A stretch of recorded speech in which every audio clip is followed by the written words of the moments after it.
اس زمین پہ حضرت آدم علیہ السلام کے تقریباً 1000 سال بعد اللہ نے عراق کی زمین رافتین کا انتخاب کیا اور وہاں اپنے بندے یشکر بن لامک کو نبی بنا کے بھیجا، جن کو مختلف القاب سے آج بھی زمانہ یاد کرتا ہے۔ کوئی اللہ کے اس نبی کو عبد الغفار کہتا ہے، تو کوئی عبد الجبار، تو کوئی الیاس، تو کوئی کشتی والا نبی، اور کوئی نوح نجی اللہ کہہ کے بلاتا رہتا ہے۔ حضرت نوح علیہ السلام حضرت ادریس علیہ السلام کے پر پوتے ہیں اور حضرت آدم علیہ السلام کی 10ویں پشت میں سے ہیں۔ وہ قوم اس وقت دنیا کی بدترین قوم تھی۔ وہاں ظلم کرنا، نفسانی خواہشات پر فخر کرنا، بتوں اور شیطانوں کی پوجا کرنا عام تھا۔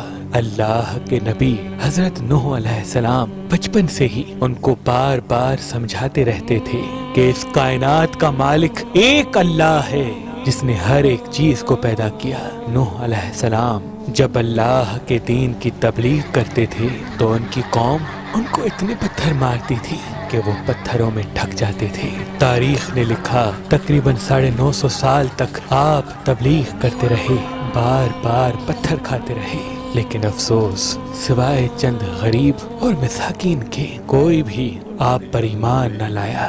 آپ اپنی امت کے لیے اتنا روئے، اتنا گریہ کیا کہ آپ کا نام ہی نوح پڑ گیا۔ بس اتنے میں اللہ اپنے نبی پر وحی کرتا ہے کہ اے نوح، اب یہ تیری قوم ہدایت نہیں پائے گی۔ نوح علیہ السلام رو کے اللہ کی دربار میں فریاد کرتے ہیں کہ اے اللہ، یہ انسان ظلم کرنے کو مذاق سمجھتے ہیں، ایک دوسرے کے خیال کرنے کو، مدد کرنے کو بزدلی سمجھتے ہیں، تیری عبادت سے منہ موڑتے ہیں۔ اے اللہ، اس میری قوم کو نیز تو نابود فرما۔ جیسے ہی نوح علیہ السلام نے یہ بد دعا کی تو اللہ نے پیغام بھجوایا، اے نوح، ایک کشتی تیار کر، ان قریب تیری یہ ظالم قوم نیز تو نابود ہو جائے گی۔ بس اللہ وحی کے ذریعے اپنے نبی کو بتاتے گئے اور اللہ کے نبی نوح علیہ السلام وہ کشتی بناتے گئے۔ جیسے کہ نوح علیہ السلام ایک پہاڑ پہ رہتے تھے تو نہ وہاں سمندر تھا، نہ دریا، نہ درخت تھے۔ بالآخر اللہ کے نبی نوح نے درخت اگائے اور اس کی لکڑی سے کشتی کو بنانا شروع کیا۔ آپ لکڑی سے بڑے بڑے تختے بناتے، پھر لوہا لاتے، اس سے کیل بناتے، تختوں کو جوڑ کر اس میں کیل ٹھوکتے گئے۔ تاریخ نے لکھا تقریباً 100 سال تک آپ وہ کشتی بناتے رہے اور آپ کی قوم روز آپ کے پاس آتی اور آپ کی توہین کرتی، آپ کو پاگل کہتی کہ نہ تو یہاں دریا ہے نہ سمندر، پھر بھی یہ پاگل کشتی بنا رہا ہے۔ اللہ کے نبی نوح علیہ السلام آسمان کو دیکھ کے صبر کرتے اور اللہ کے حکم کو تسلیم کرتے۔ اس کشتی کا طول 300 گز، اونچائی 30 گز اور عرض 50 گز تھا۔ ایک روایت کے مطابق اس کا طول 1 کلومیٹر سے زیادہ تھا۔ یہ کشتی عام کشتیوں کی طرح نہیں، بلکہ جس طرح سے اس کشتی کو نیچے سے بند کیا گیا تھا ویسے ہی اوپر سے بھی بند کیا گیا تھا تاکہ بارش کا پانی بھی کشتی میں داخل نہ ہو سکے۔ اس کشتی میں الگ الگ 3 درجے بنائے گئے تھے۔ نچلا درجہ جانوروں کے لیے تھا، بیچ والا طبقہ انسانوں کے لیے اور اوپر والا حصہ پرندوں کے لیے۔ ہر درجے میں ایک دروازہ تھا۔ بس جب کشتی تیار ہو گئی تو اللہ نے فرمایا، اے نوح، اس زمین پہ مختلف جانوروں اور پرندوں کے جوڑوں کو اس کشتی میں سوار کرو تاکہ ان مخلوقات کی نسل باقی رہ سکے۔ حضرت نوح علیہ السلام نے مختلف پرندوں، جانوروں، خواہ ہر وہ چیز جس میں زندگی کے آثار ہیں، کشتی میں سوار کرنا شروع کر دیا۔ پھر آپ انسانوں کو حجت تمام کرنے کے لیے کہنے لگے، آؤ، یہ کشتی نجات کی کشتی ہے، جو بھی اس کشتی میں آئے گا وہ اللہ کی امان میں ہوگا۔ وہ پوری قوم ہنستی رہی۔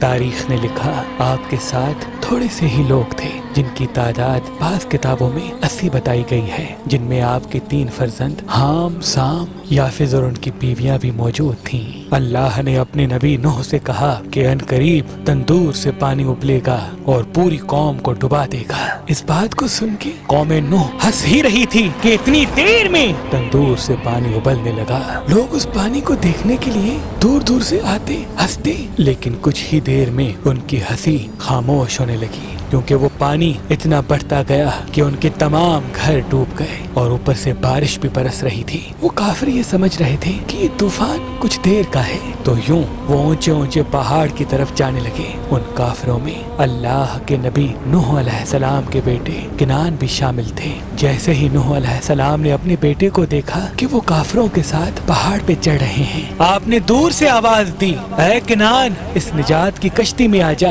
تو کنعان اور اس کی ماں بولی، ہم تھوڑی ہی دیر میں پہاڑ کی چوٹی پہ پہنچ جائیں گے اور پانی وہاں تک تھوڑی آئے گا۔ بس وہ پانی اتنا بڑھتا گیا کہ کہیں بھی نہ کوئی پہاڑ نظر آ رہا تھا، نہ کوئی درخت نظر آ رہا تھا، بس وہی بچے جو اللہ کے نبی نوح علیہ السلام کی کشتی میں سوار تھے۔ اس وقت پانی زمین سے 10,000 گز بلند تھا، مسلسل پانی بڑھتا رہا، چڑھتا رہا۔ 40 دن بعد پانی کا بڑھنا ختم ہو گیا، بارش بھی رک گئی، لیکن چاروں طرف صرف پانی ہی پانی تھا۔ تقریباً 5 ماہ تک کشتی پانی میں ہی طواف کرتی رہی، کسی جگہ پہ نہ ٹھہری۔ بالآخر دریائے دجلہ کی مشرقی سمت میں ایک پہاڑی جس کو کوہ ارارات کہتے ہیں، اس کی ایک چوٹی کا نام جودی ہے۔ اس چوٹی کی اونچائی تقریباً 13,000 فٹ ساحل سمندر ہے۔ کشتی نوح اس چوٹی کو لگ کے ٹھہر گئی۔ یہ تاریخ 10 محرم اور جمعے کا دن تھا۔ بس اللہ کے نبی نوح علیہ السلام نے کبوتر کو بھیجا کہ دیکھ